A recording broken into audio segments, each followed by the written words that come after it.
What is up, guys? Welcome back to Bottled in Bond. I'm Ozzy. So I know that I've actually taken some time off, and I do apologize. Just going through some things here and there in life, unfortunate things, and I just had to take some time off. I had the motivation to record videos for a couple weeks, but I'm back, and we are here to review yet another whiskey that you guys might have been questioning whether it was good or not. I recently started seeing this bottle in the stores. Not sure how long it's been in the stores, how long it's been available, but we are headed back to Texas today, and we are gonna try the Balcones Bourbon. Bam! So this is Balcones Texas Pot Still Bourbon. All right, this is a straight bourbon whiskey coming in at 46% alcohol by volume. So I've had their single malt and I had their straight rye. For anybody who's interested, this is batch number Tango Papa Sierra Bravo 2-1 something something. They don't do a great job at putting their batch numbers on here, or maybe they just, I don't know, they just fade away over time. The date of this is February 24th, 2021. So I don't know. I'm not too certain to how. So I did pop this open, and here's my thing. Usually, whenever you pop something open, you're more than likely getting the neck pour.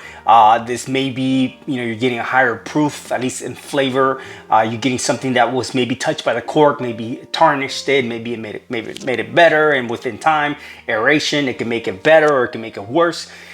So one day I kept looking at this bottle here in my little rack back there, and I told myself, something tells me this is just gonna be a regular classic bourbon, and it's readily available. Forget how much I paid for it, maybe 40-50 bucks. But I took it upstairs and I said, I'm gonna drink this tonight. Not the whole thing. Stop. Not the whole thing. But I was just gonna have a few glasses of it, and I had the first one, and let me tell you, remember the musty rye of the straight rye, the mustiness and the funk? It was there, man. It has something to do with the corn. I was having a conversation with a gentleman on one of my last videos, and he kind of explained it all. I'll probably put the picture somewhere so that you guys can read it. But he explained it, what it was about, the corn, the aging, and this and that. And it may have something to do with that. It may not. I have no clue.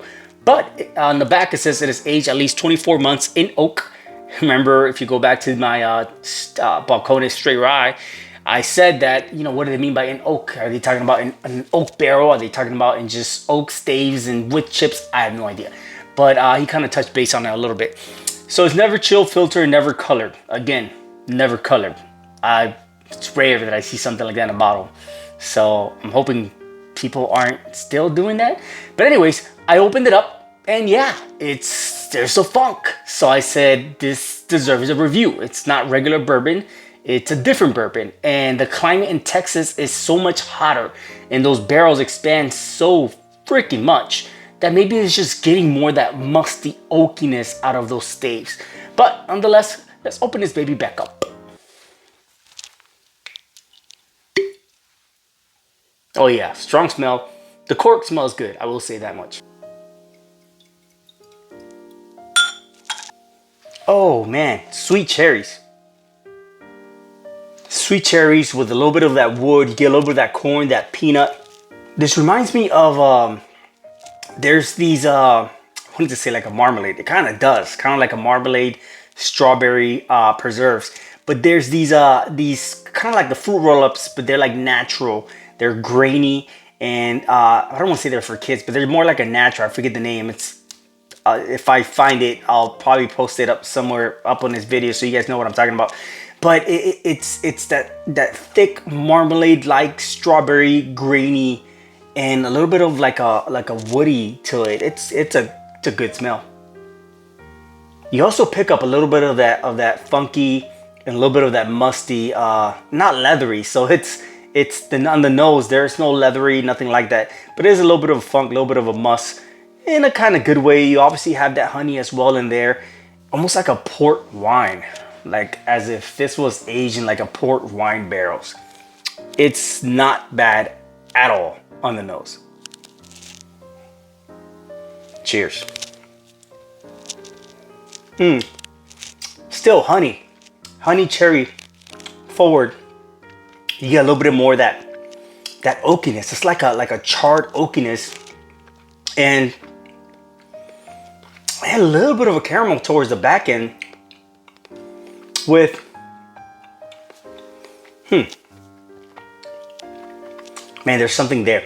You know, I'm gonna tell you right now, when I poured it the first time, the little bit that I had, I poured it on the rocks, and I was like, this is different. I don't wanna just go through this. It's not a daily sipper bourbon per se, in my opinion. It's something that you kind of savor with people that come over, in my opinion. But man, just neat. I'm not sure if it's the fact that it's been open for a few weeks untouched, but this neat is remarkable. It's unique and it's different. Oh yeah, the caramel. Sweet, strawberry marmalade, woody, oaky. There's something there, man.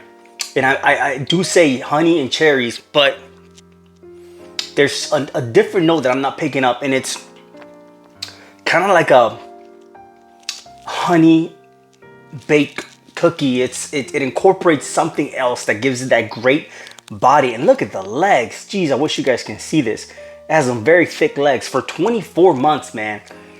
That heat must be ridiculous, because for you to sip this neat is outstanding. Yeah, man, just almost like a candied oranges, caramel-like honey, candied strawberries, man, marmalade, preserves, just honey, jam, just all those delicious notes, all the delicious pastry-like notes, and they're all intertwined together with the honey and the oaky. Slightly musty. It's more musty and funky on the nose in a good way, but on your palate, it's just in a marmalade. Just a mixture, man, of all these different pastry-like, jelly-like, marmalade-like, preserve-like, strawberry, cherry, and citrusy orange-like notes. It is. Nonetheless, guys, if you guys have had Balcones Texas Pot Still Bourbon from the Balcones Distillery in Waco, Texas, let me know in the comments below. Let me know what whiskeys you think I should be reviewing next here on Bottled and Bond. I will soon be announcing the 600 subscriber giveaway here in the next couple days, and I will also announce the 700 subscriber giveaway. We're gonna pick one person to give away something special. Obviously, it'll require me contacting that person after that person is drawn, and then getting that person's address, and then just send them a nice little gift over the mail. Makes it a lot easier on me and on the person as well. Like I said, let me know on the comments below what whiskeys you think I should be reviewing next here on Bottled and Bond. I'm Ozzy, and this is a Bottled and Bond. Cheers.